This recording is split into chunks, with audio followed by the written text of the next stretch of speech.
Hi again, this is Heidi Burgess, and I am here today with Tom Battles, who is a former regional director of the Southeast region of the Community Relations Service. I talked to Tom a few weeks ago, and we're following up our conversation today with a lot more discussion about his work and the challenges that entailed.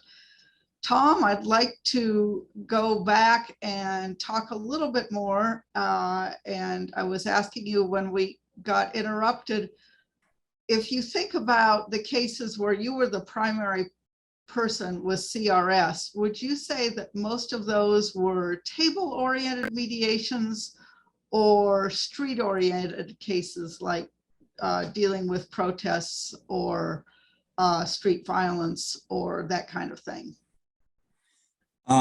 They were street on the spot mediations. I have done some table mediations, but most of those were on the spot mediations, negotiating on the scene to address a situation. Okay. Yeah. Let me go through some more detailed questions about that sort of thing that we didn't cover last time. One is, with these sorts of situations, would you say that you can make a general statement about what your goals of this sort of activity were, or did it change from case to case? The goal is to try to avoid violence and conflict, Okay. and help both parties accomplish what their original vision and goal was for the event. Okay. So if it was a march or protest, to get the parties from A to B to the conclusion, and in the law enforcement perspective, to ensure that the organizers accomplish their mission without any interruptions, and to ensure public safety. Okay. And so our goal is to help facilitate, to ensure that that takes place. And if we could mediate the between the parties to ensure that take place. So if there's disruption and they're troublemakers that want to divert the parties to go in a different direction that wasn't planned, and the police is about to take some action because in their minds this disruption could affect commerce, disruption could affect traffic, disruption could affect the goals of what the organization who hosted this event planned, then it could lead to arrest, it could lead to perhaps rock and bottle throwing, and something that wasn't called for, that the police would be ready for, but they didn't want to use in the midst of that event. Okay. Did you get involved with the parties before the event took place to help them plan what they were going to do and how they were going to do it? Or did you not get involved until the actual event? Sometimes, oh yes, absolutely. We try to have a pre-meeting long before the event take place with the organizers and develop what we call contingency plans to understand what the event, the purpose, and the goal. Sometimes we have self-marshal training. In other words, let's say if it was a march and the organizers had their own marshals, we did training on how do you manage your own event to ensure that they knew what their purpose was, and they would help manage their own event. And then also we would meet with the police department to say, look, this is what this event is about. It's not an event where they expect any violence, but of course the police have also met with them, and they've done an assessment, of a threat assessment, and the organizers want to know, is there any dangers that we need to be concerned about with our event? And of course, if there are some concerns, the police would make an assessment on, how much information do they tell them about this event. Of course, it's First Amendment, you can't keep it from them, but they certainly need to let them know, well, you know, there are some hate groups that oppose your kind of free speech. And so you need to be careful about this. For example, when I mentioned to you earlier about the Foresight, the Cummings event, and David Duke got arrested at that event, and I mentioned to you that the National Guard was there, and David Duke got arrested at that event. So you know the threat level was higher at that event when hate groups were around. So sometimes the threat level is higher than other events and marches and protests. And so the intelligence community would do a threat assessment to make a determination what level of threat this march or demonstration would pose to this particular event, whether it's NAACP or Urban League or some other group or union group that's having an event in a community. If you So we would meet. Go ahead. So we would meet and we would let them know who we are. We would meet with the law enforcement. We'd let them know who we are, that we would be there, and that we were not with, let's say, the organizer. We are there to help facilitate them, to ensure that we did martial training, and we showed them our identification. We let them know how many people were there, and that we were there to help facilitate the event. We did self-marshal training, the IDs that the marshals would have, you know, what color their shirts were. For example, the people that had a different color shirt, those were marshals, and their goal is to help move the crowd, manage the crowd, source of information. If there were elders, how many people will be in cars, how many cars they will have in the event, and who were the leaders, and where would the leaders would be positioned in the event. You know, and if there were any celebrities that were there, we'd let them know who those celebrities were. And if any of those celebrities had private security, if any of those private securities were armed, they would let them know who they were, and if they had a license to carry a gun, all those kind of things, we would let the law enforcement know. And the law enforcement would meet with those people in advance of the event. And did you have any say on whether folks did carry guns? I'm surprised to hear you bringing up the notion of guns. Are people typically carrying guns in these events? Oh no, well, we don't have any say in that, but during the course of our facilitating meetings with the organizers, we would ask them, do you have any celebrities coming? Do they have armed security? And if they do, they need to let the law enforcement people know that you have celebrities and they have private securities with them. Okay. And then that's how that works. Okay. So let's say the march goes off fairly smoothly. What is the CRS role as the march is happening? So then we do the cops of what's going on. So we would meet with the police, and then we do an after action. How did it go? So we would have a point of contact. They would assign someone to us to be a liaison. We would have radios, and they would have a radio, and we would communicate with that person during the course of the march. So we would know from a standpoint, from a law enforcement perspective, they believe that the march is going well. And we would say to the organizers, and we would have a radio or a point of contact with the march organizers.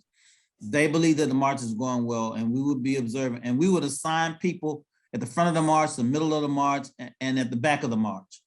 So we would know what's going on in the back of the march, the middle of the march, and the front of the march. Oftentimes I would be with the leaders, because if I'm with the leaders, I can make a determination of what to do if there's a problem. Then I would relay that to everybody in the back about what's going on. And then I can also relay that to the police. If there were troublemakers that we see in the front that may be heckling, and I would relay that to the back of the march and the middle of the march to my team. And I can also relay that to my liaison with law enforcement, that there are people that trying to get into the march that are not part of the organizers, that's trying to get in to be troublemakers. And they can relay that, because oftentimes there are plainclothes police officers inside the march to as observers and to ensure that the march continues to go well. And many of us don't know who they are. Sometimes we go roll call and we know who they are, but you don't blow their cover. Right, okay. Yeah. So if you get troublemakers in the march, or violence in the march, is that just police problem, or does CRS get involved actively in trying to calm things down and stop the violence? The marshals of the organization will say to the marchers, keep marching. The marshals themselves would try to intervene to keep the march moving and address the situation. If it looked like it's a violent situation, they would isolate the trouble. The law enforcement people would handle it and the march would keep moving. Okay. Yeah. If it becomes a law enforcement action, the law enforcement people will handle it and then you keep moving. Okay.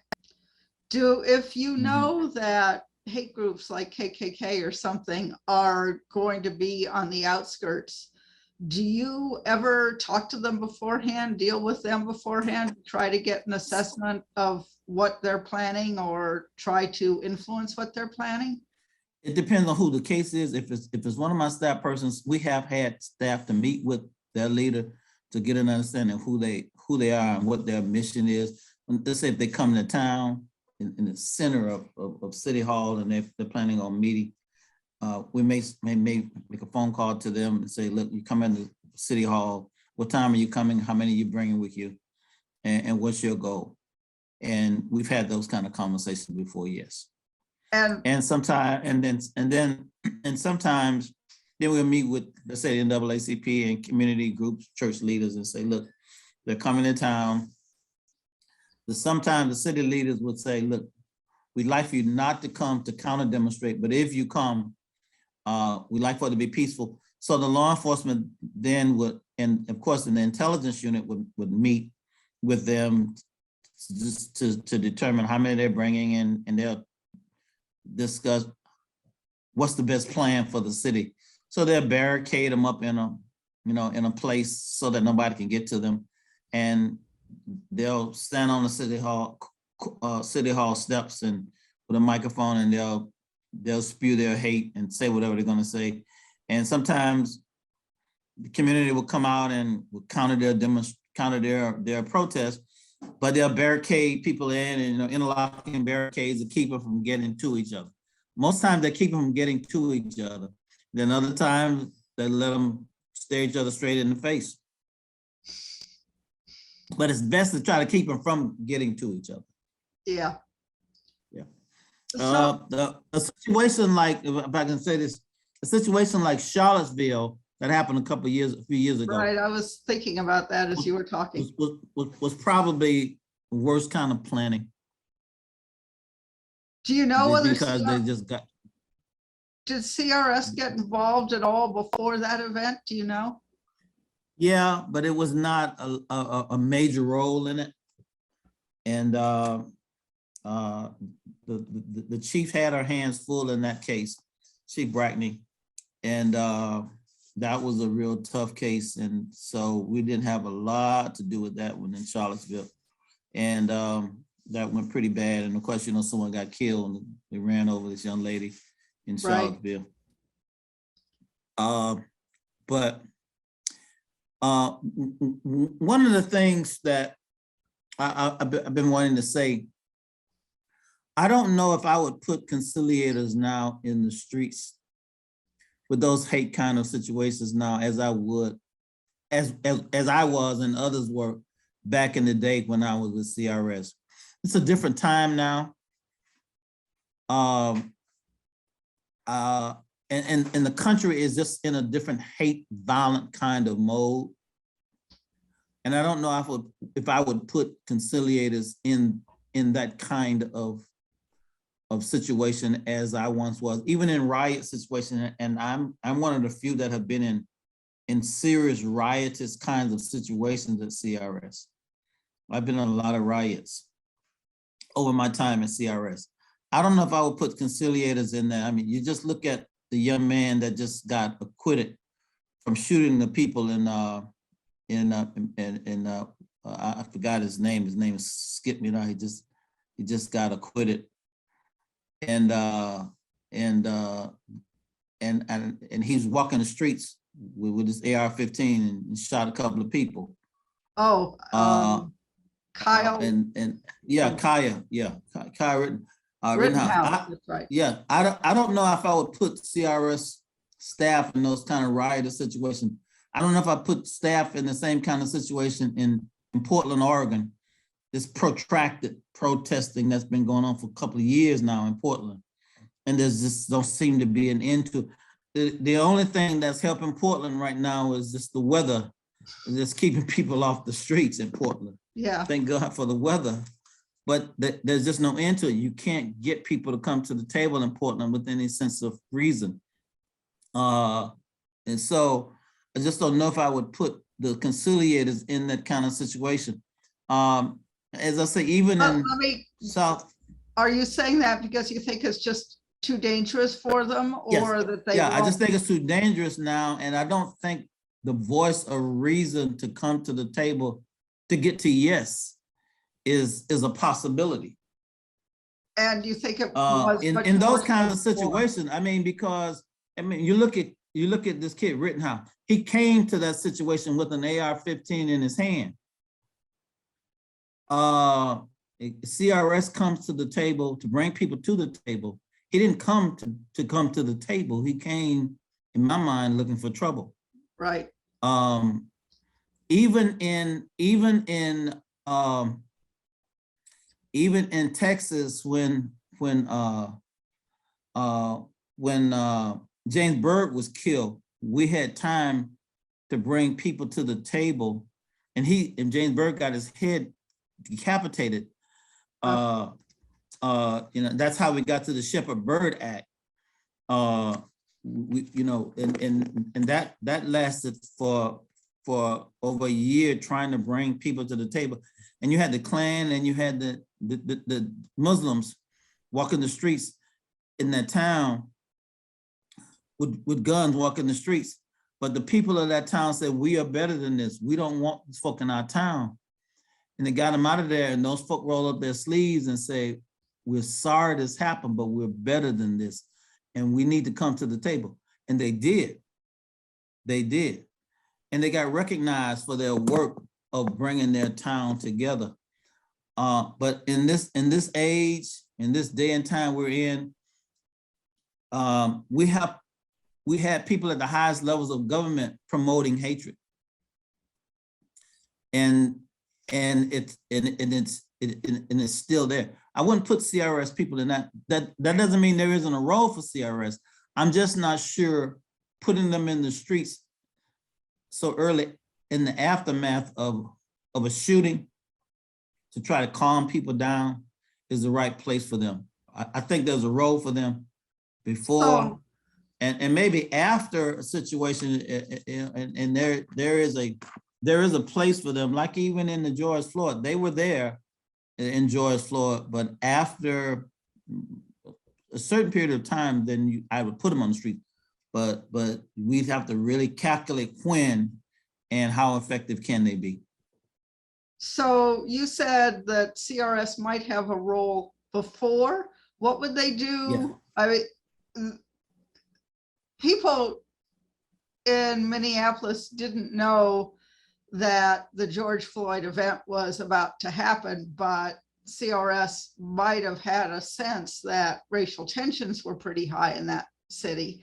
So do you think that there was something that CRS could have been doing before in that case? Or is that all an after situation? Yeah, because there's an assessment that CRS has done in the past and can continue to do, and that's what we call an assessment, an appraisal of racial tension and regional tension. So they can continue to do that and identify and assess hot spots. Just look at it now. Another kid has been shot in Minneapolis. Amir, he just got shot. They did a no-knock warrant arrest, and attempted a no-knock warrant a couple of days ago. Right. in Minneapolis. And they shot this kid and killed him. And he wasn't even on the warrant. Minneapolis is still a dangerous spot for African-American kid, African-American men. It's still a hot spot. That's sad to say that. It's still a hot spot. They shoot first. And albeit he had a gun in his hand, from what I'm told, but he had a license to carry that gun. But they shot and killed him. He woke up out of his sleep with the loud noise of, drop your gun, drop your gun. Well, if he had it in his hand, I mean, I'm not questioning him at this point, but if you had it in his hand and you startle me, I'm gonna turn around, I had it in my hand, and first thing I'm gonna do, I'm gonna point it to where I turn. And that's all they needed to know, and they shot him. That's still a hot spot in this country, but CRS is trained to do appraisals of racial and regional tensions. So you can do those and say, look, here are some hot spots that you still need to continue to watch. And you don't need to be, you don't necessarily need to cover marches to do that, but you can, but you don't necessarily need to put your conciliators in, you don't need to put conciliators in harm's way to do that. So, and you can give them the resources to do that with. So once you do an assessment and you determine that a place like Minneapolis is a hot spot, does CRS have any role in trying to cool it down? Then you look at what resources you can help offer to that community, to law enforcement and community, to address those kind of situations that could lead to police officers shooting first and asking questions later. What training can you give those officers? What race-based kinds of issues that can make those officers maybe just hesitate a little bit long before they take their shot, but not put him in jeopardy to lose his life? This is a no not warrant situation. What kind of public service conversations can you have that could reduce the potential for these shootings? I don't have all the answers there, but there has to be some more training that can put on the table on both sides, law enforcement as well as in the community. There has to be a way to have some conversation about these kind of things. And I think CRS can help facilitate some of those kind of conversations about this. I don't think just shooting these folk and saying they had a gun and he was justified in shooting him. I just don't think that's the answer to it. Does CRS ever get involved in police training itself? Yes, we had a cultural professionalism training, we had bias-based training, and so did COPS, which was a DOJ agency. And I don't know if COPS still around, but there are some resources at IACP and that Association of Chiefs of Police, as well as Noble, that does training. Noble has a program, Police and You. What do you do when you're stopped by police? Noble, I was a member of another organization, and I took that training around for young people, particularly college kids. What do you do when you're stopped by police? You want to get home at night, just like these officers want to get home at night. But we've got to do something to help these young people when they're stopped by a police officer. Get home at night, even if you didn't like that stop. Do what they tell you to do. And then when you get home, talk to your parents. If you want to sue, call Crump and whomever else, these other lawyers, and then sue them. Sue the heck out of them. But get home first. And that's the goal. You want to get home first. Okay. So that's the key, you know. And so, but CRS has had some training that they had in these areas. I think they're going to retool and offer some more trainings that can help. But we started off this conversation about putting CRS in the streets in this volatile environment in the midst of these conflict situations. I just don't know if I would do that. I would put CRS, and what they're doing now is hiring people closer to the community in these satellite positioning offices. That's a good start because you can get to communities faster that way. In the midst of this COVID and those kinds of things, you can get a body into the community faster and to help address situations. But you got to arm them with tools to help. Self-marshaling when there are marches and protests, a DOJ official, and they got to work cooperatively and in coordination with other federal agencies. And that's the other key, with the U.S. Attorney's Office, in coordination with the U.S. Attorney's Office. And the U.S. Attorney's got to rely on them to help them, bring them into the U.S. Attorney's Office and talk about what's the difference between a federal civil rights violation case and a state case, just like we're looking at right now with George Floyd. I mean, the Ahmaud Arbery case. The Ahmaud Arbery case was, they had a conviction at the state level. Now they're trying to figure out what to do at the federal level with the Ahmaud Arbery case. And it's a little controversial because the federal judge denied the plea bargain. Well, now we gotta figure out what to do. Now you gotta go to a federal case. You know, they're not gonna get any lesser time, you know, they'll get as much time, if not more. So somebody's gonna be in jail for the rest of their life. And the question is, do you do it in a federal prison or you do it in a state prison? You know, those are the issues. And do you say, well, I took the shot because he had pigment skin. So we'll see. But there is a role for CRS in the community before these situations and after these situations. So let's talk a little bit more about after the situations. You say you won't put people on the street as things are really hot, but after things have cooled down, what's CRS's role? You do your assessment, then you look at what do you have to offer that could help that community build capacity to manage these situations. Okay, so to avoid a repeat situation. Yeah, you help build capacity.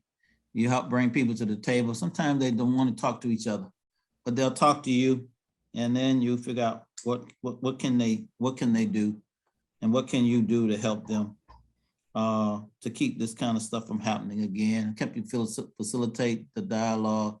Can you bring some federal resources in? You know, the civil rights community. Can you help facilitate a dialogue between them and the civil rights agencies? Those kinds of things that traditionally a lot of communities don't even know who their U.S. attorney is and what the U.S. Attorney's Office does. They're the highest law enforcement official in the country. They don't even know who that is. You bring that to the table and you make it happen for that community. And oftentimes the department needs to meet with leadership, and sometimes the community don't have any confidence in the federal government. They can have, but they'll have confidence in CRS because they know you build those relationships over time and make those relationships pay off when in the midst of conflict and confusion and tension. And so that's really key in the midst of conflict and tension. You rely on CRS to help reduce the tension in the midst of all of that conflict. So that's key for CRS, your credibility in the midst of those it sounds to me like what you're saying is that you build trust with communities before an event occurs, and then Absolutely. you're in a much stronger position to go in and be helpful if they know you already. Absolutely. And you know you're a trustworthy person. Absolutely. And you don't make any promises certainly that you know you can't keep. You know, if you can get the U.S. attorney or an U.S. attorney to come and meet, FBI to come and meet, you know, you're not looking for no snitch, but you're trying to get information that could lead to addressing this civil rights case. And if you can't prosecute this officer, you let them know we can't prosecute him because this is what it takes to get a prosecution of an officer in a shooting situation. And we don't know he shot him because he was an African-American or because he was gay. We know he shot him, but we don't know he did it because he was gay. So we need more information. We need some help to get to that point. So But CRS, you brought them to the table. That's what we needed. And we're gonna address this situation. We're not gonna let it go until we know where we are. We know when I was with Michael Brown's mom, you know, and we sat in that room with the FBI and we said, we cannot prosecute Wilson for shooting your son, Michael Brown. She screamed and hollered and screamed and got on the phone and did all. And they told her every place he shot her son in that room. And she said, well, who's going to pay for shooting and killing my son? And they just said, we can't prosecute him because we can't find the nexus where he violated the civil rights. But we can find the nexus that this city had violated the civil rights of African Americans in this town. And we're going to get this department for that. We are going to get this department for violating civil rights of this community. But we can't get him for violating your son because he just didn't do it. Yeah, I mean, it was a hard pill to swallow for her, but they did get the city for that. So what was the difference? Why were they able to get the city overall, but not that particular officer in that particular case? The difference was in that they didn't prove that he shot him because he was Black. I mean, because I guess they proved that he went for Michael Brown went for his gun and they tussled a little bit, so he shot him. But they proved that the city of Ferguson made money. They benefited by overtaxing African Americans at a higher rate than anybody else to meet their budget. Oh. Yeah, to meet their budget. Yeah, and so they fined African Americans at this high rate and they made their budget by doing that. Okay. And so that was pattern and practice. It showed pattern and practice. I see. Okay. Mm-hmm. So they found discrimination in that. Makes sense. Yeah. So I'm interested that you said that CRS is now putting in satellite offices so that people are closer to the scene. That sounds like a much higher level of staffing. Is staffing going up? Yes, they're gonna actually hire more people. I don't know if going up, but they're gonna fill vacancies to get to the FTE that they have been missing for some time now. So that's a good thing. Okay. Yeah, and so that's a good thing. So when you were there, remind me again the dates that you were there. It wasn't that long ago that you retired, was it? Yeah, so I was there from 1984 Okay. to 2019. Yeah, that was fairly recent. So Yeah. Both in the early days and then recently, were all of the staff at the regional office and then you go out to various places, or was your staff scattered early on? So we had, so remember, I started in a field office in Miami. So we had 10 regional offices and 4 field offices. 4 field offices per region? No, not per region, just 4 field offices, 10 regional offices. So each regional office didn't have one. Only 4 regions, only 4 field offices in the whole agencies. So I had a regional office in Miami. There was one in Miami, Detroit, San Francisco, and Houston. In Houston. And then what are field offices? Those are small offices where you put one person in and they report to the regional director in the regional office. Okay. And so they work by themselves, but they work, in teams when they need to, but they're in a regional. The difference was in my case, when I started out, I worked in Miami, and when I mentioned to you, we had that Cuban Haitian program, right, in Miami. So there was a team down there. We worked together on immigration issues and those kinds of things. So why did some areas get field offices and others not? Did you get one because that Cuban case just took so much time and effort that they figured they ought to put you in there? No, I think when I came on board, the Cuban Haitian program was already there when I got there. So Miami was a likely place to put it because of the immigrant population in South Florida was coming in, and the purpose of that office was to resettle primary resettlement of Cuban and Haitians. So that office was a natural. The Dallas regional office created a satellite office, I think, again, because of the immigrant population, Mexicans, and the border that the Cuban Haitian program also needed. But they also had that satellite office before I got there. So that was another one. I think they wanted to be more responsive to the Mexican population, Guatemalan population, and not that population, minority population in that part of the country, because the size of that region. Detroit was another, also another field office. And I'm not really sure why that office was a field office. And then of course, California being so large, they had a field office in San Francisco at that time. So now are you saying that there's going to be a lot more field offices established?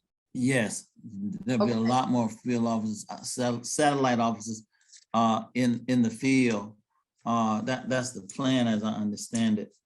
But they may change that once you get a director in, and he may like it, may not like that model, and may bring him back in into the regional offices.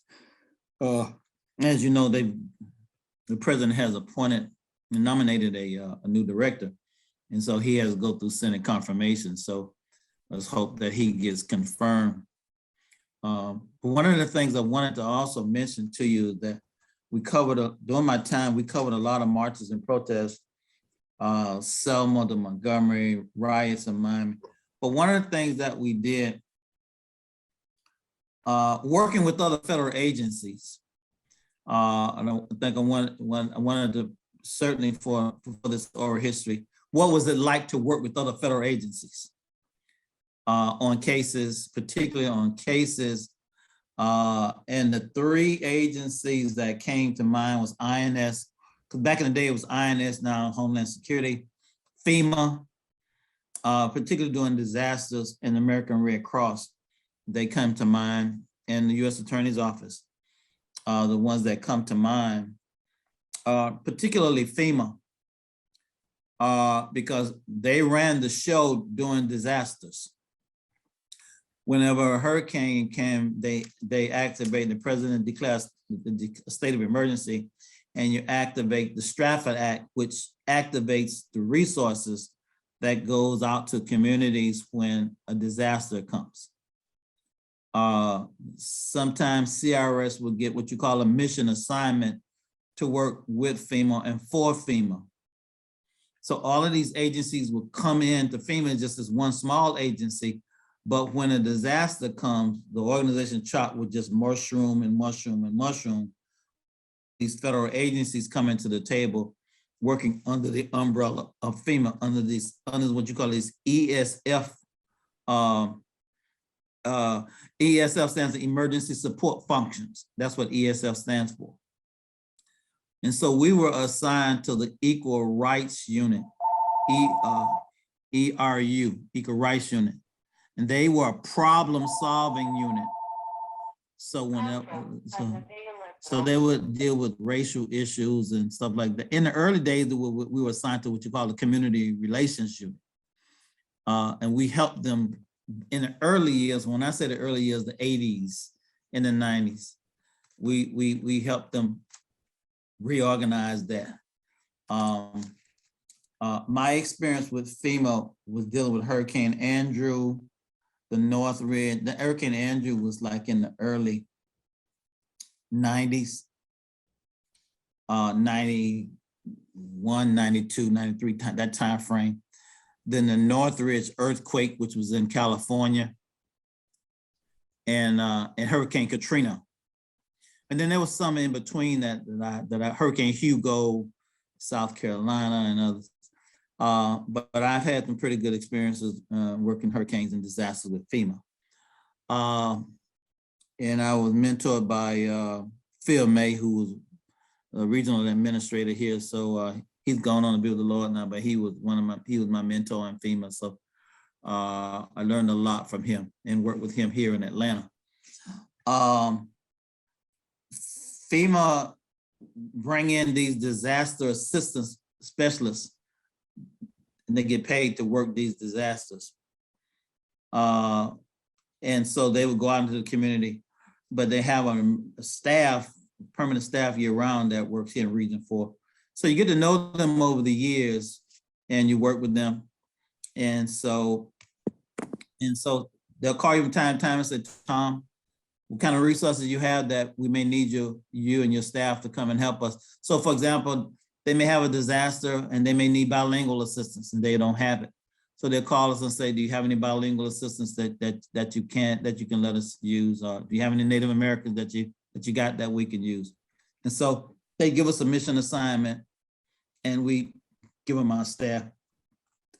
And then they reimburse us for those staff. And sometimes you get paid overtime and those kind of things when you're working the disasters with them and those kinds of things. And then sometimes, the work is tough because, you're in a community sometimes where there's no lighting, no bed, you sleep in a hotel and no lights and stuff. Sometimes it's really tough work. Like for example, in Katrina, I was in Mississippi and other part of our staff was in Louisiana. We did assessments for FEMA before the workers went out. For example, in Mississippi, there were KKK claverns, they call them claverns, out in the counties all across the state.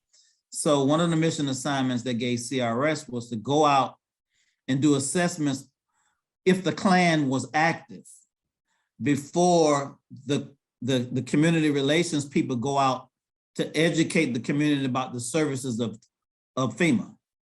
So we would go out and meet with the sheriffs and leaders in the community to say, hey, do you have any active Klans here? Because the FEMA people and the community people and the FEMA workers are kind of worried about coming out here because they're worried that you got active Klan. They think about all these different movies. They say Mississippi Burning and all these different movies and they worry about. And so we would meet with the sheriff and people say, yeah, we got Klan, but they're not active. Don't worry about that. So we would come back and report that to the ERU unit. And then they'll put that in what you call a situation report. And then in the report, there was CRS has met with the sheriff in this county, whatever the county was, and said, there are no active Klans in this area. And so then they would go out and they would do their work based on the assessment that CRS did that day. And we do that all across the counties that we were assigned. And so those are some of the things, how we work with FEMA. One of the cases I remember, some of the firefighters that came in from parts of the country, they had tension. And one of our employees who was a Native American, and don't forget it, Blackfeet, Native American, and they had tension with each other. And Grace did some training with the Blackfeet on dealing with differences. And that was her assignment, to deal with tension among the firefighters that came in to work during the hurricane. And they was really pleased with her work. In fact, they wanted her to stay, but she had to go back to Denver. She was from Denver, Colorado, but she was a Native American female. And so I remember that one vividly. Working with the American Red Cross was an interesting challenge because the American Red Cross traditionally was a very white, male-oriented organization that didn't have a lot of African Americans working for it. We changed that with them and encouraged for them to bring in an African American.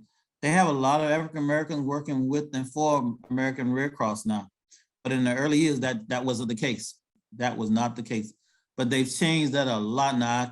I can say American Red Cross has really changed now. I remember when Elizabeth Dole worked for was the secretary of American Red Cross, and she became the chairman of the American Red Cross. I was around working with them during disasters, and she changed that during these disasters. And so, working with those agencies, I can see I can tell you a lot of the transitions and the changes that they made over the years. Race was a big issue, and we put it on the table and talked to them about it. I mean, a lot of the FEMA workers used to come from Confederate communities where they would drive their Confederate flags in the towns when they came to work for FEMA. And we said, no, you can't do that. It was intimidating to the workers and to the employees like us. And we made them stop that. They had to stop it. But that was in the early years of FEMA and Red Cross. It's a new day in those agencies, and I commend them for turning that page. Did they know that they were being intimidating? Was that an intentional act, or were they just clueless that anybody would find that offensive? They were clueless. It was just a way of life. Yeah. Yeah, they were clueless. It was just a way of life, because they were volunteers like you, like for example, like you work for them, you get a contract and you come in and you have to work it for X number of months. That's how you work when you're a DA, disaster assistance employee, and you come in, but you bring who you are with you to the job. And so for them, it was just a way of life, well, got this black guy with me, black guy here, they may use the N-word, but it was a way of life for them. Who cares? Because they didn't see a lot of people of color working with them, and this was, like I said, this was the, early 90s, late 80s, early 90s when that was going on. Eastern Airlines was still up and running in Miami, during Hurricane Andrew, so, it was that era. So, it was, Lily White still, and the community relations unit was still trying to make turn that corner, and we were helping them turn that corner because we dealt with race. A lot of them saying, what are you talking about race? That they didn't, that wasn't their thing, but we brought it to their attention, and they, it was tough for them to deal with, but they dealt with it, and then they had to put it on paper. They had to say it in meetings, and they, they made jokes and made a lot of jokes about it, but they. Let me go to the section of our question list where we're going more broadly now, looking across cases for patterns. Were there certain kinds of roadblocks or difficulties that you often encountered? And if so, how did you surpass them? Roadblocks. Let me give you an example of things I'm thinking about. People not trusting you to be impartial would be one. Finding out about situations where you ought to be involved, but you don't find out about it until too late might be another. So just problems, typical problems that you might have. And I don't want to put ideas in your head there. If the two things I mentioned weren't problems, don't follow up because I mentioned them. But were there anything that typically you found to be problematic? Frequently. That's an interesting question. What roadblocks? The biggest roadblock I can think of is the U.S. attorney maybe not wanting us to get involved in the case. Okay. Federal partners not wanting us to get involved in the case. And why would they? That we might could impact. And they would not want us to get in the case because they may have an interest in it and or they don't want to send the wrong message to the community that the feds are in it and the feds may not get in it. But what U.S. attorneys failed to realize was that we're not an investigative arm. So we can get involved in a case and not impact their ability to look at a case and still not get involved in it. Because there may be something we can offer that they would never offer, because their work is investigative and criminal, ours is not. So for example, we could do an assessment and offer training to a police department and never touch the criminality of what they're looking at. You see, and so that's one of the things that we could do in a case. We could bring the community and the police together and never say, police department, you're guilty. The goal is to improve police community relations. That's our goal. That's our purpose. Our goal is to say, hey, look, you don't understand what being a transgender is. This transgender was killed by this police officer. Our goal is not to say he was guilty or not. Our goal is to have a training between the police and the community on what transgender, what being a transgender is. So we're going to have a training on what on the culture of being a transgender. So we can have a public forum on being a transgender and not interfere with a civil rights violation case of a transgender.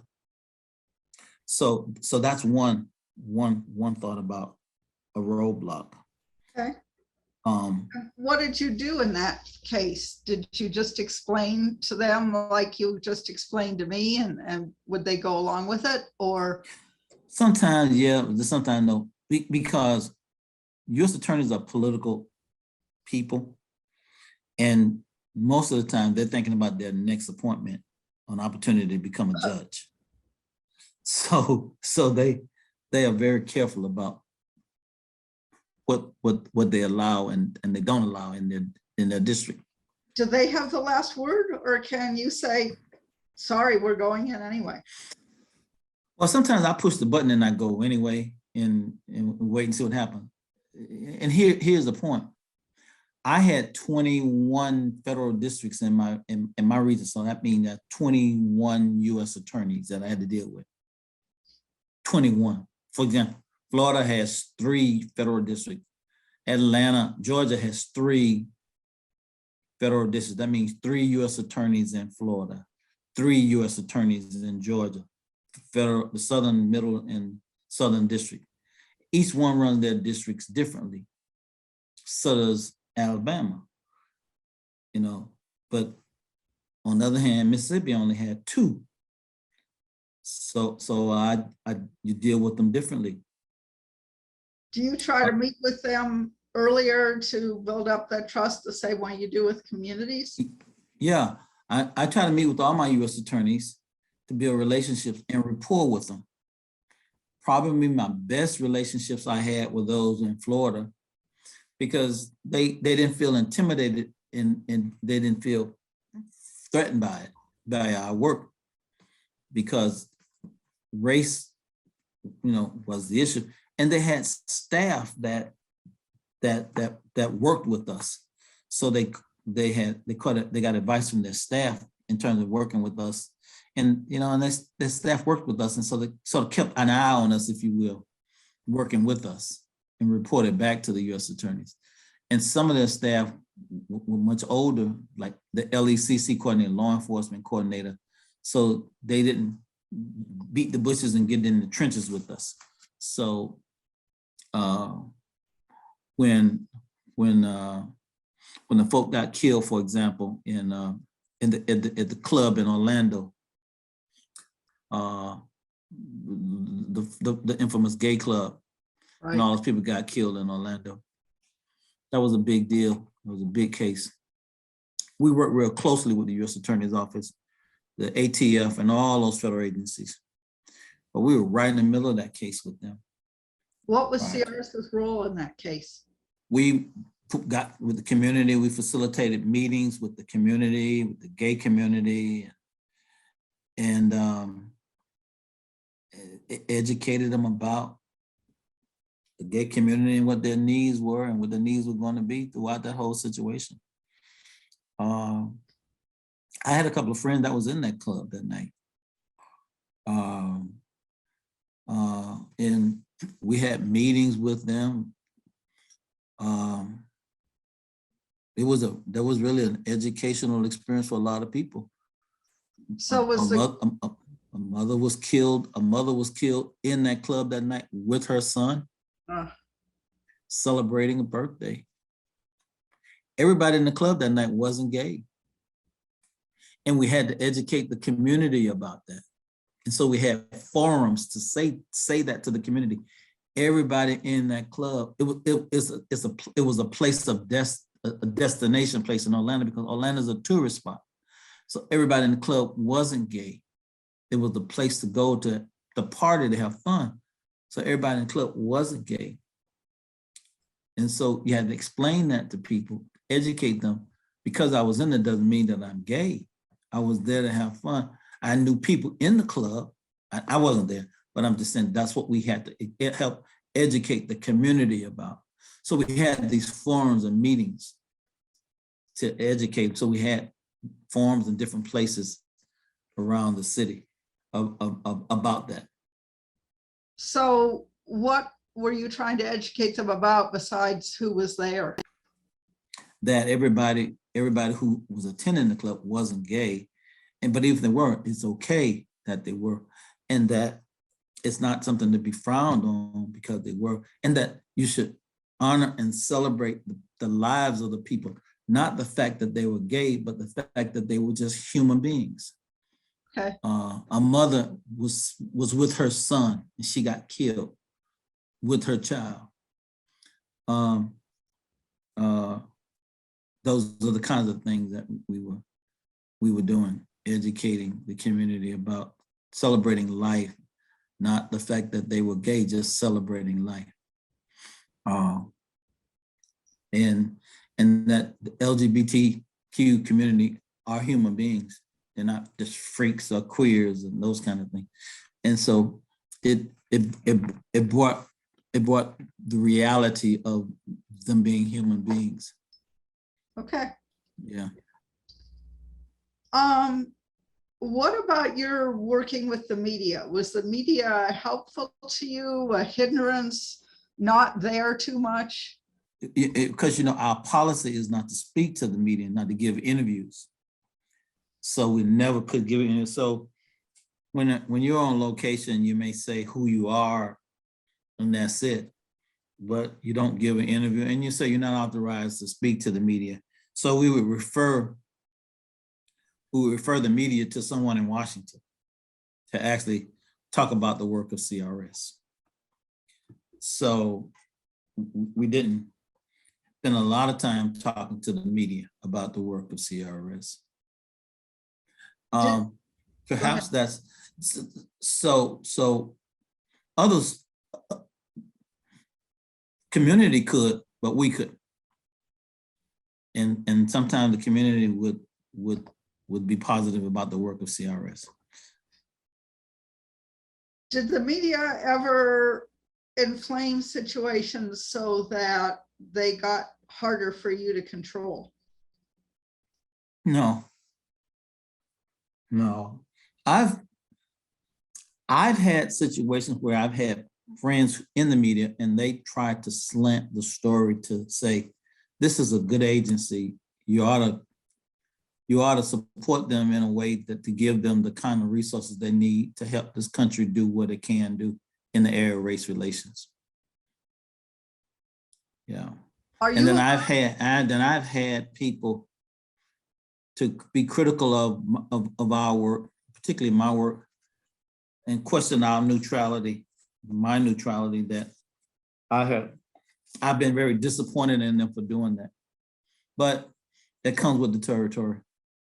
and you can't talk to them to defend yourself, I gather. Right. The more Are you you- do that, the more you do that, the worse it becomes. Because they don't believe it. Well, because you can't control what they write with the pen. Right. Are you allowed to talk to them before an event in the same way you talk to US attorneys, just to try to build trust and let them know who you are and what you're doing? The media? Yeah. Or do you just never talk to them? No, you never talk to them. The organizers of an event, let's just say if the NAACP is getting ready to have a march or a commemorative event, or let's just say we're going to Memphis to do a commemorative event, or we're getting ready to go to Selma to do a march. The organizers can speak. And let's just say we have CRS here as our resources to help us with this event. Or we're going to Myrtle Beach for Bike Week, or Daytona for Black College Weekend, or Miami Beach, and they say, we have CRS here as a resource to help us manage this event, and we look to them to tell us what we're doing right or wrong. I couldn't speak, and they say, oh, CRS, well, how are we doing? Are we doing okay? I'd say, well, you know, you got to speak to the organizers and see how they feel about what they're doing this weekend. I'm not authorized to speak. Makes sense. Okay. Yeah. Do you do any assessments after these events about what went right and what went wrong, and whether you saw your intervention as successful or not? Yeah, sometimes we do what you call an after action report. So we did one for Trayvon Martin, Ferguson, places like that. When there's a national deployment, we do them. And then smaller cases when we have what you call an interregional deployment. Interregional means we bring in some other people to help us with the case. So I'm sure they did one for George Floyd and other places where we bring in large staffs to help. And then we do an after action report. How did it go? What did we do right? What did we do wrong? What could we have done differently to help? And what did we leave behind that can help somebody else? Ah, that's an interesting question. Yeah. So that's one of the goals, is to leave something behind so that you have a long-term impact, not just a short-term impact. Yeah, capacity building. Yeah. Okay. Are you always trying to do that, or just some of the time? We try to do it all the time, but sometimes you can't. Sometimes you get in, just do a march and it's over and you're done. Yeah. Yeah. So what determines whether you try to make it something longer term or not? The case, and is it a case that you can? So for example, you may try to establish some kind of institutionalized group. Let's say that you create a human rights commission, civilian review board, citizens advisory group, or some sort like that. A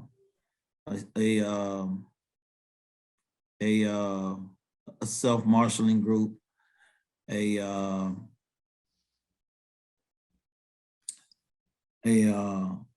some other group that each year you bring them out to help you with an event, like we do down in Miami with that Goodwill Ambassadors. So in a few weeks, during the Memorial Day weekend and big college spring breaks, we'll bring out the Goodwill Ambassadors that we've had for several years now to help Miami Beach Police manage the large crowds on Miami Beach. Yeah. And so Goodwill Ambassadors, we've been around now for a while. That's build capacity. And are the goodwill ambassadors are local people, they're not CRS people? They're local people that we've helped them establish, volunteers that come out, Gotcha. county employees, city employees that volunteer to work crowd management and help to educate people on where to go and what to do, what not to do. And Was any long-term training like that done in Minneapolis after Trayvon, wasn't Trayvon Martin, George Floyd. Yeah. They did self-marshal. They did marshal training to help with the marches and protests. So we do marshal training for like Myrtle Beach weekend, or the events in Selma, or the events in Memphis with the commemorative events with Dr. King. So we're doing for those kinds of events. Okay, I think you've pretty much addressed the next question I have, but I'll ask it again in case you have something more to say about it. We're asking how the changing nature of the civil rights movement and protest activity affect your work, beyond the fact that you wouldn't put conciliators on the ground in Portland right now. Are there other ways in which you think it's affecting what CRS is able to do? Well, you know what? Women have taken a lot of lead roles now in leading protest marches. NAACP and those kind of groups, they're not marching as much anymore as they've had in the past. They call that direct action. The leaders march when they come to the table. I think COVID has had a lot to do with that. Yeah. People are not as prone to get out in the streets like they once did. That doesn't mean they won't, they just haven't. The civil rights old guard has, the talking heads, they're on Zoom, like we are now. Jesse Jackson, God bless him, has been shut down a lot with his illnesses and others. But then there are new emerging civil rights leaders that are emerging now. And like I said, there are a lot of African-American females, there are a lot of females that are taking center stage in the civil rights movement. And I think you'll see that continuing over the next few years now. The Black Lives Matters, I think you'll see that movement continuing. I think CRS will have to find creative ways to continue to make a presence. The Truth and Reconciliation movement, I think, is emerging. Reparation is emerging. Sheila Jackson Lee has introduced a bill in that arena. I think we'll just have to wait and see what the midterm and the new election will take place and what tension surrounds that take place in this country. Police community tension will still continue to be high. Race will continue to still be an issue, and what form of cultural conflict will still take place in this country, and where education goes and what conflicts in the area of education will take place, and where CRS sees itself in terms of responding to all of these issues, I think is important. I think CRS is going to have to create its place among all of these, and with strong new leadership. I think that's important. They're going to need strong, bold new leadership to create and establish itself. Organizations like the Divided Community Project, I think, can help them some, but they're going to have to find their place and demand a spot at the table to offer themselves as a change agent. I think they can, and I think we'll be in a position to help them out. The justice system, I think, is still will have to continue to transition itself, police community still needs to come to the table to talk in the dialogue, because officers are gonna still do what they do, because their training is still what it is. And they're not, that transition I don't see happening anytime soon with that. You know, they'll still shoot when they've got to shoot, and we'll just have to see what happens in the courts when they shoot. Is working with Black Lives Matter different than working with the older civil rights agencies like NAACP? It seems to me, from what I could tell, that there's less top-down organization with Black Lives Matter, so it might be harder to get them all on the same page in terms of who's doing what or what's going on. Yeah, they're a little different because, you know, they don't necessarily like to come to the table, and then when they do, they come in their own terms. NAACP didn't necessarily have terms. They just come to the table. Black Lives Matter will come to the table, you know, on their own terms. And that's a difference. And so, and sometimes when you think you're negotiating with one person, you're not necessarily negotiating with the whole group. So that's another piece that you have to consider when you're dealing with, with these groups like that. And so that's the other thing about recruiting. You've got to recruit to the needs of what's happening in the country. We've got to recruit younger people. You've got to recruit people who understand the culture. We got to understand race, this cross-cultural race theory and stuff.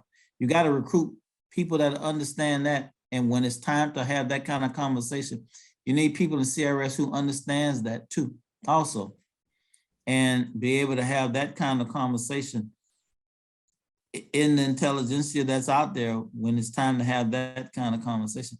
You can't figure out, well, I need to think about it. You've got to be able to bring that to the table, CRS, and have that kind of conversation. And I don't know who's in CRS having that conversation yet. Critical race theory and the other conversation in education that we need to have to be on the cutting edge of that topic and other topics that on the minds of African Americans and Asians. I mean, just look at the violence that's perpetrating against Asians right now. We need to be in a position to be able to offer something to the Asian community, in the country. We don't have one, I don't know, we got maybe one Asian or half Asian on staff. Wow. If that one. So you got to be able to respond to some of these things. I don't know if you have any Jewish people on staff. And look, Whoopi Goldberg just got kicked off of her show for 2 weeks. And that's a big issue in this country. And I've been saying that for a long time. You need to hire some young Jewish staff at CRS. That issue is never going to go away. CRS need at least 2 or 3 Jewish staff people on staff to be able to respond to those kinds of things. We reach out to the ADL all the time on issues. But no, we don't have any Jewish staff on the payroll. If they do, I don't know who they are. You need to be able to respond to these issues to be able to have those kind of conversations. And it's just not there. You've got to be able to respond to these issues now. Is anybody at CRS looking at this? Do you know? I don't know. And that's the kind of conversation we need to have to be able to respond. God bless, and whenever when you're hired, you got to be responsive to the veterans preference issue. I get that, but you've got to be able to respond to these issues. The Jewish issue is never going to go away. That issue is never going to go away. I mean, that's biblical. It's never going to go away. Till we die, that's never going to go away. The issue with the Asian community is never going to go away. The emerging issue race, culture, and reparation, and TRCs. That's the new emerging issues right now. Police community relations is never gonna go away. We got 5 or 6 issues right now, and we've got to be able to respond to those kind of things at CRS. You got to be on the cutting edge of those things and be able to respond to them. We need to be looking 5 years, 10 years ahead right now and what's going on in this country. But you got a couple of issues that's not going to go away. Yeah. The issue with the Jewish community is never going to go away. I don't care. We can be dead another 100 years. That issue will still be on the table. Right. It's biblical. It'll never go away. So the need for CRS is never going to go away. that's right. Not if you tackle that issue. But a dialogue, and I said this long time ago. One of the things why I would never let my staff get involved with the dialogue about the Confederate flag. Really? Why? And I said that because I never thought we could win it. And I never thought that you can get people to the table to say yes, because it's such an explosive issue. And as fate would have it, those people lost their lives in South Carolina. But for those people losing their lives, that flag wouldn't have never come down, Heidi. That's why. Somebody had to die before that flag came down. Somebody had to die. That's the only way that flag was going to come down. And that's why I wouldn't let my people have that conversation, because it was too explosive of an issue. Trying to get people to the table on that issue was just too explosive. And I wasn't going to put them in harm's way on it, whether it was in South Carolina or whether it was in Mississippi or whether it was in Georgia. I just told them, I don't want you having a conversation about this. And they thought that they got mad with me. But I said, don't touch it. It's too explosive. And they thought they could have a legitimate conversation about it. But I wouldn't let them do it, because white people on that issue, even the Dixie song and Ole Miss, people still mad about them changing that song to this day. At Ole Miss, when they changed that song, donors stopped giving money to that major college. Wow. Because they changed that song. Wow. And it's just that explosive. And that's the state flag. That Confederate flag. So you saw that as more dangerous than any of the protests after the police shootings? yes. Wow. Yes. Yes. Even when you hear these white elderly guys saying, my great granddaddy fought in the Civil War over that flag, they probably don't even know what his name is, but it's a real issue for him or her. And I was not going to allow my staff to get caught up in a conversation with a but. Yes, but it's offensive to these African Americans over here. Don't you understand that? No, they don't care. His great granddaddy fought in the war about that flag. And it don't mean anything to him that African American is offended by that flag. For him, it meant everything. It was about slavery. It was about that way of life. And so that's why I said, don't have a conversation about it. And my staff got upset about that, but people lost their lives over that flag. And but for those people losing their lives in South Carolina by Dylan Roof, that flag wouldn't have never come down in South Carolina. As much as those people fought over the years to bring that flag down in the legislature, in the halls of legislature in South Carolina, and all those protesters and all those marches and the boycott. You remember now they got a boycott too, to bring that flag down. They didn't care about the boycott. They told people don't come to South Carolina. They said, screw y'all and the boycott too. It ain't coming down. They had to kill those 9 people Amen. And at a church at that, in a church, while they were praying.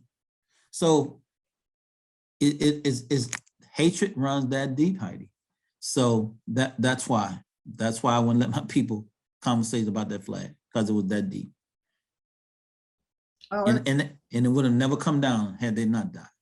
wow. I didn't realize that it came down after that, but Yes, and it came down after they died. And the governor says, it has to come down. If you have to kill somebody you hate that much, it has to come down. And that's when she took it down. And that's when the legislature said it's coming down after they died. That's the only way it was gonna come down. I knew that. And I wasn't gonna let my people get in that much danger, but yeah. wow. So, and then when our last president took office, and the kind of conversation he had around the country, it just created such a dangerous spirit and tone in the country. His politics played into it. We're still in a dangerous place in my mind. That's why that's why I don't want CRS staff in the streets. People walk the streets with guns in the streets now. We have to talk about the situations. It'll be on a case-by-case basis, and who the person is and their level of experience before I put them in the streets in dangerous situations now. Yeah.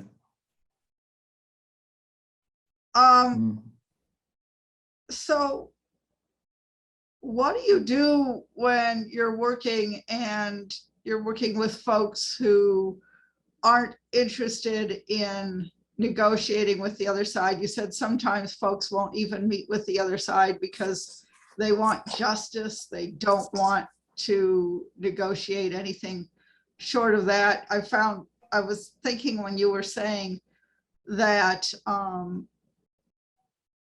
you're different from the civil rights arm because you can't investigate, you can't prosecute. You're just there to help train. I can imagine that people will say, I'm not interested in training. I want him convicted. If people aren't interested in improving relations, can you do anything, or do you just back away and say, okay, take it your way? We do as much as we can do, and then when we can't, we make a determination, when's the time to back off. We offer the services that we have in our bag of tools, and then when we have exhausted all our resources, we back off. We keep our relationships because we may have to come back. Okay. Let me tell you what come back means. When the U.S. attorney has made a decision what he or she is going to do, they make an announcement, and it's public. And they'll call CRS and say, CR, Tom, we're ready to make our announcement. What time and when should we do it? Wow. And they won't even tell us what the announcement is going to be sometime. They'll tell us, we're going to make our announcement. Should we do it on a Friday? Should we do it on a Wednesday? Should we do it on a Monday? And should we do it at midday? Should we do it at 5 o'clock? You know, especially if it's a police shooting, because we don't want to have a bad verdict, a bad decision, and kids are in school, and you know, and a riot could take place. We want to make sure it's in a situation where people are home and people are safe. So we talk all those things out and look at the best time to make a decision by the U.S. attorney. And sometimes I might be with them, like for example, when we did the decision with Michael Brown, I was with the U.S. attorney and met with the family first. And once they met with the family and told them their decision, right after that, then there was a public announcement of that decision. But the family knew first. Ah. Yeah. And then everybody else was positioned, the law enforcement was positioned for the reaction. Same thing with Trayvon Martin. I was with Trayvon Martin family along with the U.S. Attorney and the FBI, at an undisclosed location. And we met with them, told them what the decision was going to be, and with Ben Crump and the attorneys, told them what that decision was going to be and why we couldn't indict Zimmerman. And then immediately following that, a public announcement was made by the media about the decision. And the police were ready for what the reaction is going to be, was it going to be a riot or not, that kind of stuff. But I hit the streets immediately because I left them to go to the streets and I positioned to ensure what we thought, if it was going to be a riot, where we thought the riot would be. But fortunately, and we had positioned some community people in that area. So fortunately, there was a riot, say in Trayvon's case.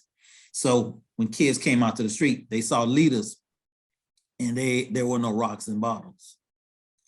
And the same thing with Michael Brown. And then her mother and his mom came on the stage and said, she was crying, but I don't want any riots. I don't want any riots, But in that case, we also told her, we're going to get this, the Justice Department, not we, the Justice Department said, but we are going to indict this police department.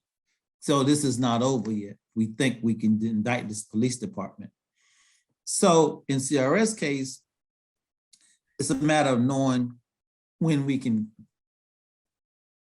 stop what we can do, and then when do we get out, because there's not much more we can do in that case. Okay. Have you seen changes in the nature of policing from the 80s when you started till when you retired, or even now? Yeah, I've seen a lot of changes, but as much as I've seen changes, I've seen a lot. For example, there are a whole lot more women police chiefs than there was when I started. In fact, many of the police departments around the country wouldn't even meet with a woman conciliator that was on my team. Wow. Wouldn't even meet with her, let alone hire a woman as a police chief. So Noble, for example, National Organization of Black Law Enforcement Executive, they do a lot to promote and identify and market women as police chief. The person in Charlottesville, when that took place, was a woman chief for police, Chief Brackney. She was a female chief when that took place. Many of the tactics and strategies that we see in managing crowds have changed over the years, from the 1980s with the field force to different strategies in terms of managing crowds, whether they just, in the 80s and 90s, just go and sweep and move out the entire crowd, to now you surgically identify the problem, go get it and take it out and allow the group to handle their event and manage their event now, instead of trying to mar the entire group. So there are a lot of changes. A lot of police departments of specialized units have units now with these community affairs, community relations unit, civilian review boards, citizens investigative panels are in place. Many unions have opposed them, but they're taking a shot at looking at them to see what, if they can live with them, will they work? We work to try to identify some of those and where they are. Not that this one works better than this one works better, but here are some. You take a look at them and see if it's something that you can live with, kind of offerings that CRS may have in the community. Those are some of the things that we have tried to do over the years with those kind of systems. Do you think they've had an impact on the number of police shootings? Yes and no. Mental health issues have hurt that a lot. If think has been the use of body cams has been a big help to change law enforcement, because you look at the case of North Carolina with the Scott case, when that young man was shot running away, and the officer said he was going for his gun, but the officer didn't know that there was another camera on him all the time. And he got convicted of lying, and he shot the young man in the back several times. And but the video camera caught that shooting, and the community was ready to go up and on. But the FBI called me and said, "Tom, just keep this community calm just a little while longer. We think we got something here that will break this case wide open." And I did. I kept the community calm. I said, "Y'all just hold off just a little bit longer. The FBI thinks they have something here that might calm your nerves." And they did. They had another video, and this guy was shot in the back several times by this police officer, and then indicted that officer within 48 hours, and convicted him. And so that was the turning point. I think body cameras has done a lot to make police officers think twice about some of the tactics and the thing that they're doing. I think that's a big change. But some of them turn their cameras off, and that's a no-no. So they have to get disciplined for turning their cameras off, and that's supposed to happen. They're supposed to get disciplined when their camera goes off, and some of them say it malfunctions, and then you have to question if it really malfunctions or not. Right. Yeah. So that's a big deal. Walter Scott is the case I was thinking about in North Carolina, where the officer shot and killed the young man in North Carolina, Walter Scott. So yeah, body cameras is a big thing now.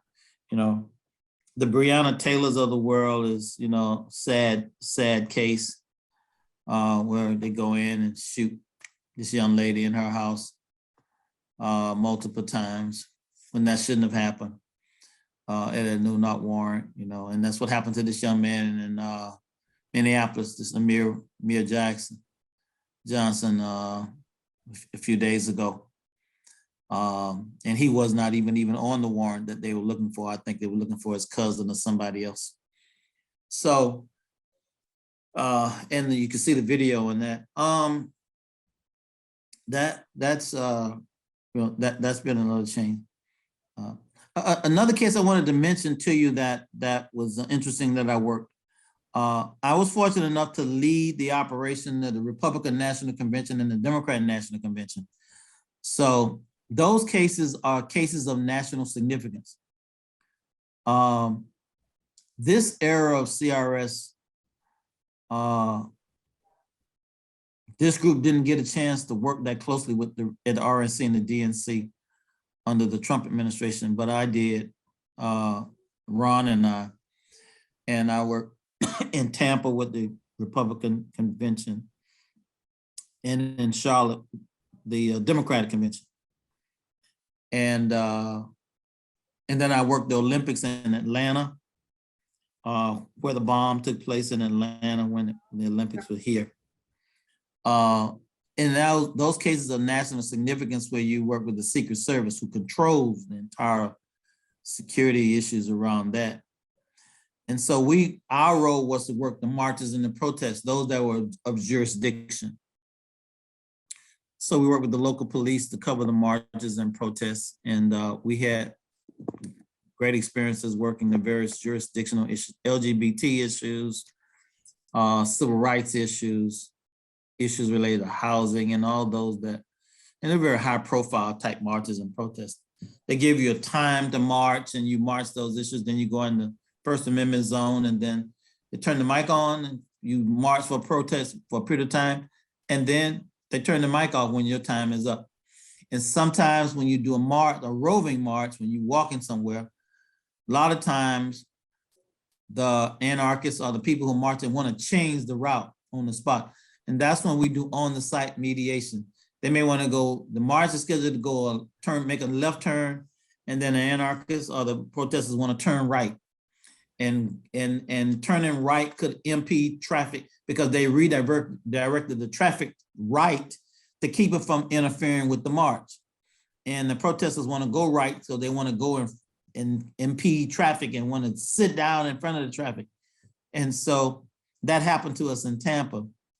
Right at 4:30, when traffic started getting heavy downtown, the marchers decided they want to sit down. And the police was getting ready to make major arrests. So I got on the floor, on the ground with the marchers and said, hey, look, you do know you're getting ready to get arrested, huh? And I said, if you get up and not do this, you have a chance to march later on in the week, because it was the early part of the week of the RNC in Tampa. I said, but if you, and it was like Tuesday, and the RNC ended later in the week, like Friday, Saturday. I said, if you don't get up now, you get arrested today, you won't be back the entire week. And so you destroyed the purpose for being here. So they thought about it for a minute and said, yeah, you're right, we better get up. So they got up, and I told the police, give me a minute, let me negotiate with them. And so they did, they let me negotiate with them. But I had to sit down on the ground with them. And so all these cameras watching me sit down on the ground at 5 o'clock negotiating with these anarchists on the 5 o'clock news in Tampa. So that was interesting. So that was one of those on-the-site mediation kinds of things. So that happened in Tampa. So that was a bomb. There was another situation in Tampa where they went to a cement plant and they interlocked themselves with those, and they put cement on their hands and locked themselves up and got on top of a truck and wouldn't leave. And we had to negotiate. They actually had to saw them off from each other with the, I forgot the name of those. There's a name for those kinds of locks when they lock themselves up with cement. You can't get out. Yeah, and they got on top of a truck, on the top of an 18-wheeler, and wouldn't get off. And the fire department had to come in and get the jaws of life with a saw to unsaw them. So those are some of the experiences I had with the Republican National Convention in Charlotte and in Tampa. So we had a team in the command center and teams out on the streets. And we had official IDs and credentials and all those things. And we actually had a seat at the table and working with the Secret Service. And so when they ate, we ate in a big command center and a big cafeteria with all the other law enforcement and all those kinds of, and we actually had a role, and we were actually in the operations plan and what our role was at the RNC and DNC. So you retired in 2019, so this couldn't have been 2020, 2016? Yeah. Okay. Yeah, in the RNC and DNC. Before Trump was elected. Yeah. Okay. What about the justice system? Have you seen changes in the justice system over the period of time that you've been active? Yeah.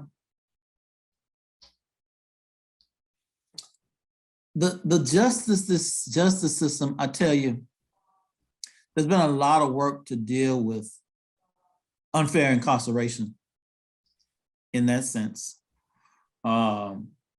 The Justice Department has worked a lot, and I've talked to many of those in the Justice Department who work prison reform and those that are incarcerated in prisons who conditions are bad. I know some people who work those kind of cases, and we've talked a lot about prisons in Georgia and Florida and Alabama where conditions are bad, that they are working and to try and improve those conditions, and to charge officers and prison guards with violating civil rights of inmates. If that's what you're talking about, I'm aware of those kinds of reforms that have taken place. But I do know organizations like NAACP and others have been still fighting that issue. That's still high on their list of issues to continue to fight, as well as restoration of rights of those who have been incarcerated for years unjustly.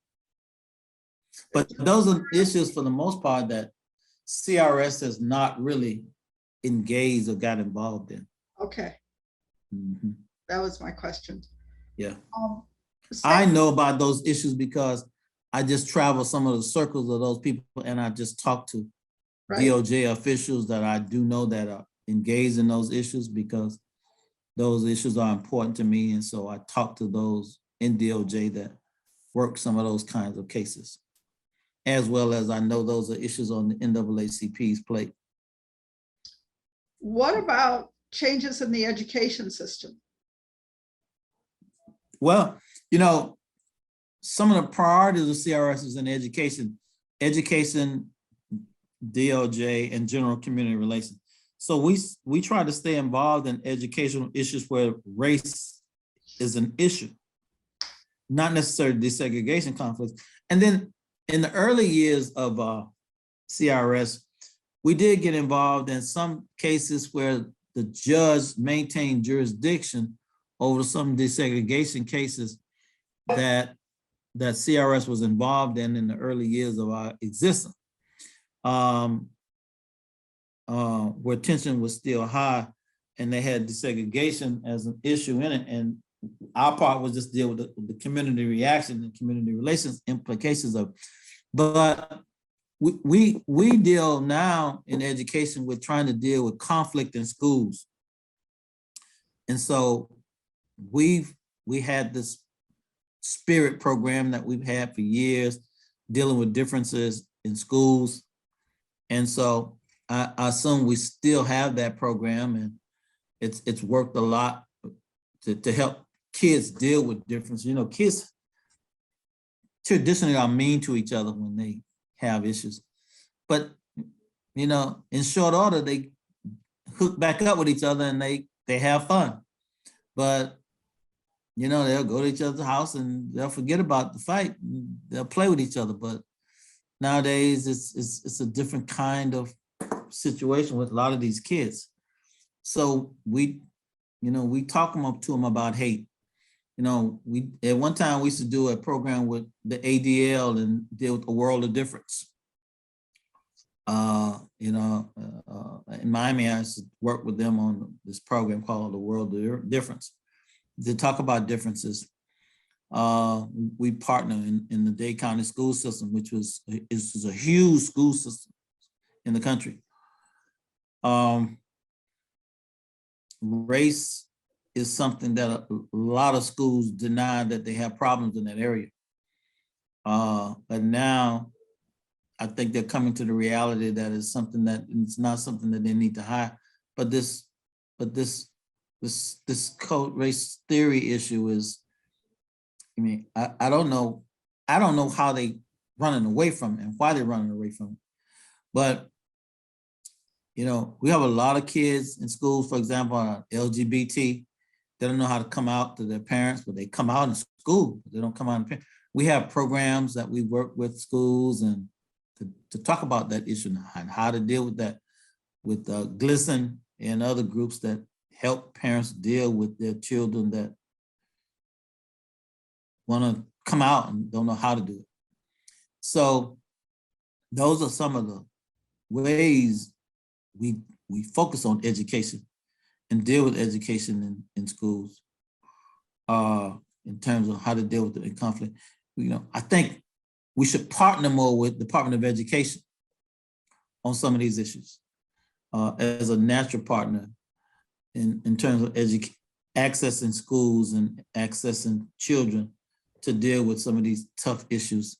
You have a lot of kids that are in denial, a lot of kids and bullying, a lot of parents don't want to have these conversations because they're fearful that their kids will get retaliated on because they talked about these issues and said something, you know. But it's a reality that we need to focus in on in schools. What about the advent of social media? Social media didn't exist when you started. It did when you ended, and it certainly seems to be a way of quickly inflaming situations and spreading hate. Is this something that CRS ever tried to tackle directly or avoid, or did it impact your work at all?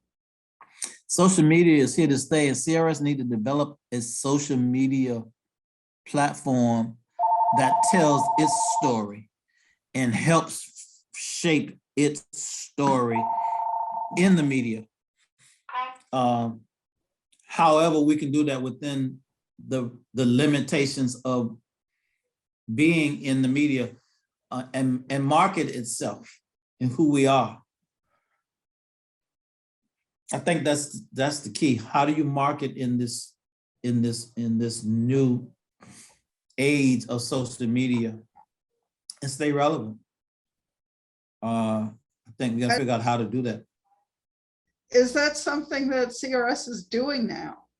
Yeah, it is. Yeah, I think it has a platform to do that now, and I think they have authority to do it and the green light to do it. So I'm happy for them in that area. And so that's interesting to me, because when we did all of our interviews 20 years ago, people stressed that CRS really tried to take a low profile and didn't market itself. And I remember some of the folks we talked to said that they saw that as a problem, because it meant that when it came up to time to refund them in Congress, Congress never heard of them. It didn't know what they were doing because they took such a low profile. So I'm interested to hear that maybe that's changing now. yeah, I think people need to know what they're doing and help them do what they're doing. Help them do what they're doing better. Yeah. Okay. You need to help them do what they're doing. Um, Give them the resources, and they got some funding to deal with cold cases and immaterial cases. A lot of those cases are old, but there's new cases emerging. Have some forums on immaterial cases and what that means, and how to address these cold cases, and how to access the community when it's time to host forums on cold cases. Okay. Did you have any mentors at CRS that kind of guided you in the early stages of your career? Yeah. When I came to CRS in 1984, Gil Pompey was the national director. Wallace Warfield was still there. Gail Padgett was the general counsel. Ozell Sutton hired me. I was in the field office. Rob Schroeder was my partner. But Gil Pompey told me something. He says, I know you know a lot of people in Florida. And he said, I need you to continue to know people and learn more people. He said, no matter how many people you know, it doesn't mean a thing to me unless you can get them when I need you to get them for CRS. He said, it doesn't mean a thing to me unless you can get them when I need you to get them for CRS. So keep growing and keep learning and keep getting people and facilitate that dialogue. So when I need them for CRS, you can get them. And so all of my CRS life, I've been growing and learning people.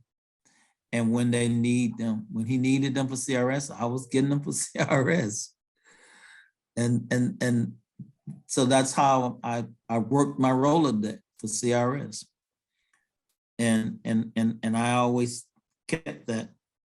And Ozell Sutton was my Kappa daddy, if you will, my mentor, and he said, as long as you enroll in the struggle, you can never retire. And so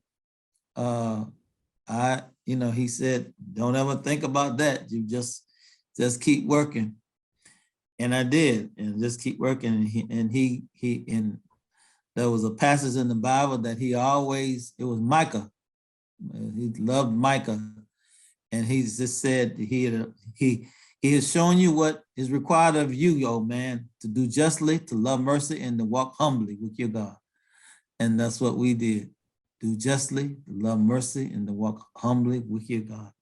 And so we just worked hard. We never saw CRS as work. We just saw it as a ministry.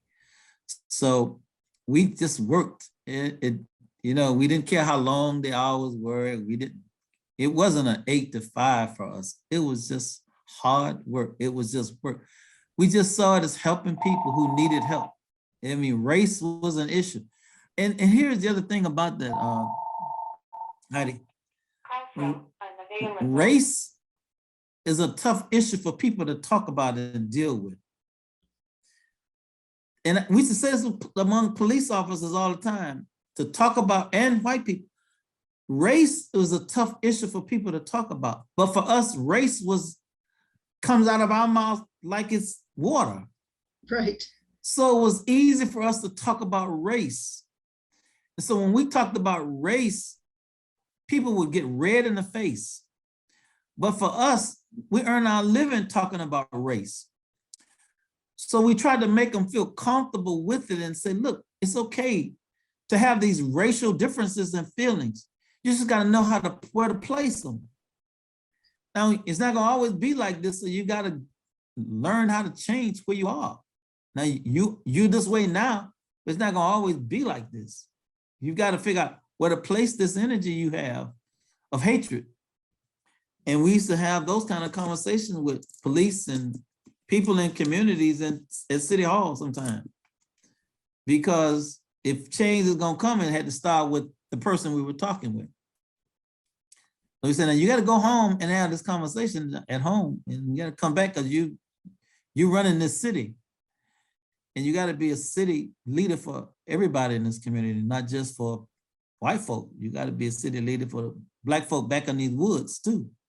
And so we, race, you say the police department, your police department doesn't have to be a bad police department. You just got to figure out how to manage your officers so they can be an officer for everybody in this department. So that's how my mentorship grew and how I grew in working and developing my Rolodex and learning people and how to access them when I needed them. And for somebody coming in, for the young folks who might be coming into CRS today, would you recommend that they do basically the same thing? Absolutely. Develop your Rolodex, develop people, learn them, stay in touch with them, respect who they are, and be true to who you are as a conciliator. Don't make promises you can't keep, and know what you can do and what you cannot do.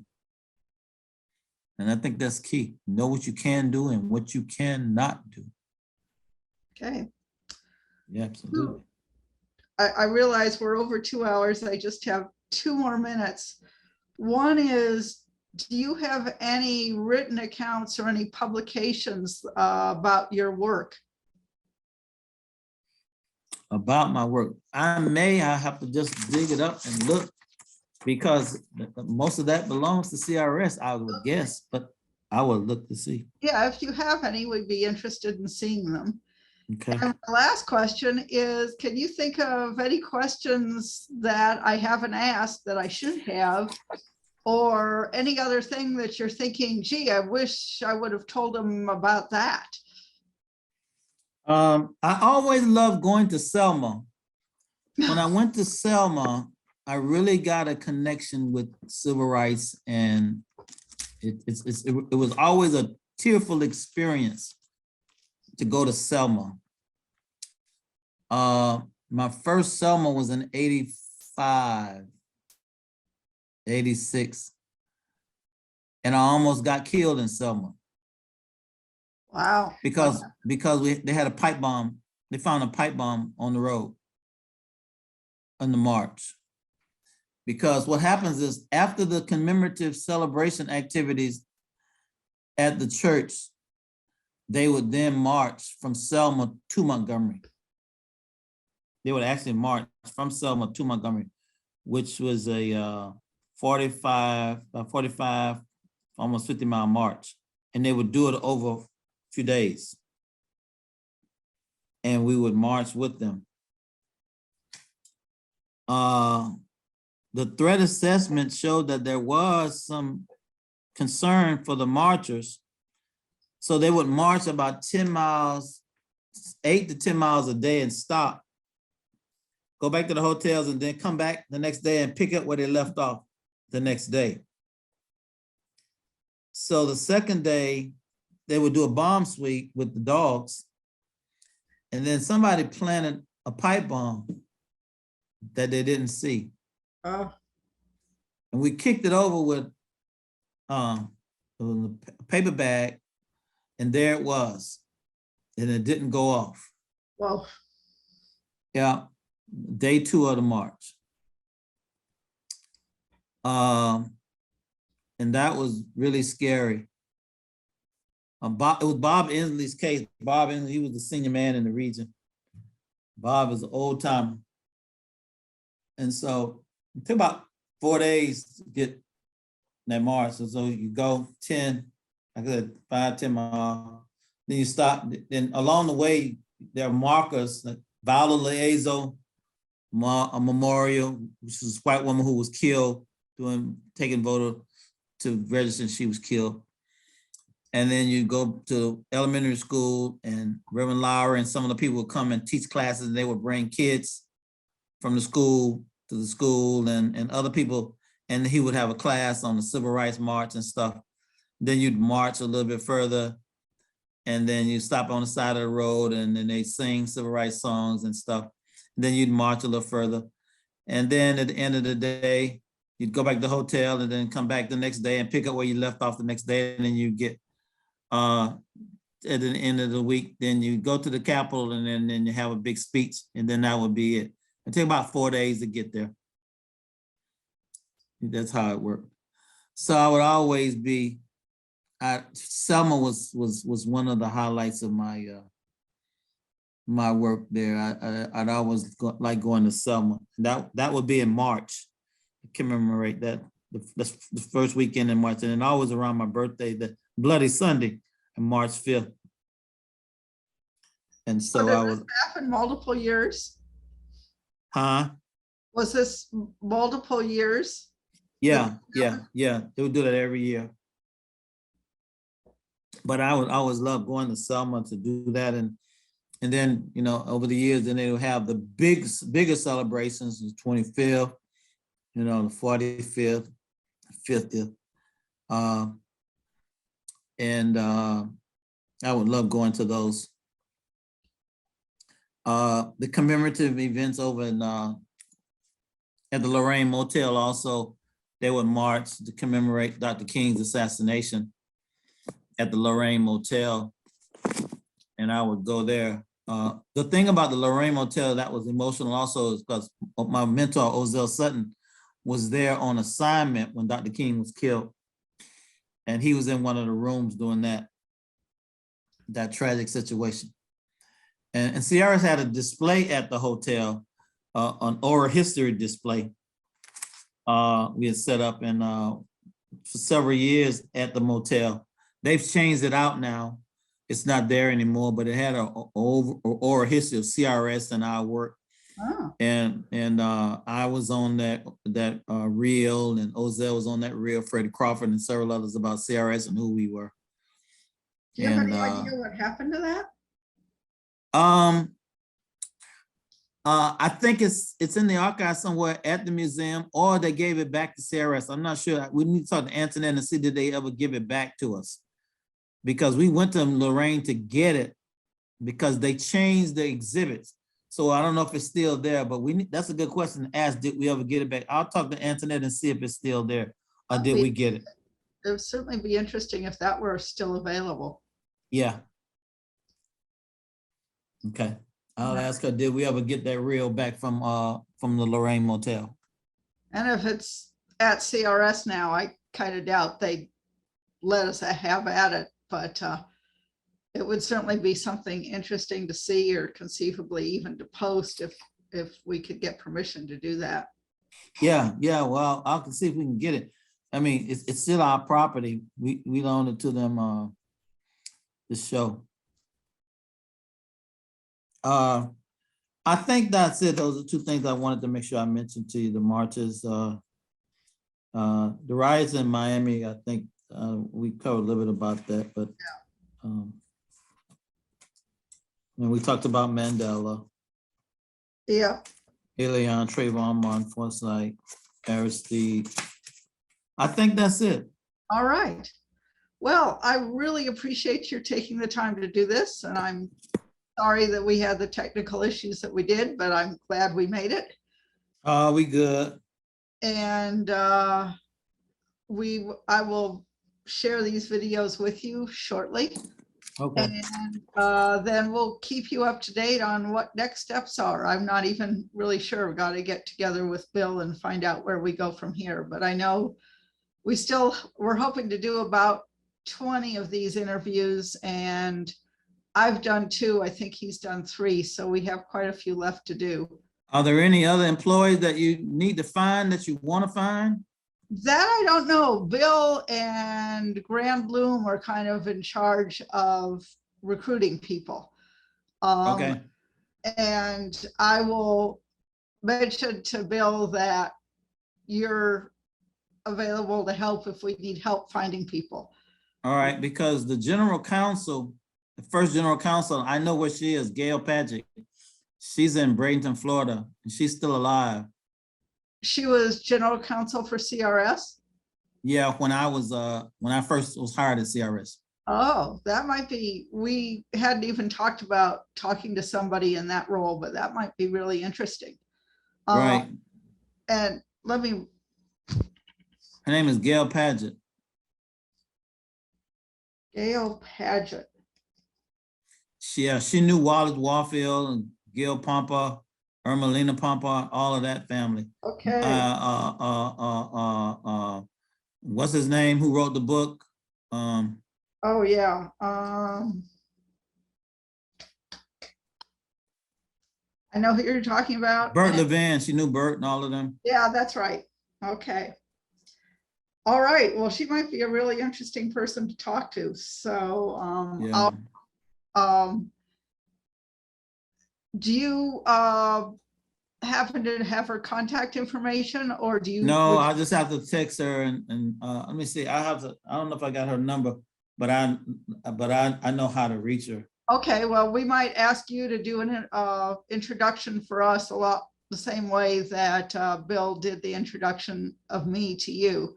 Okay. So let me get back to him and Grand. He and Grand, as I say, are kind of calling the shots about who we talk to. But Okay. I'll suggest this and let you know. All right. All right. Well, thanks much. I hope you have a good rest of your day.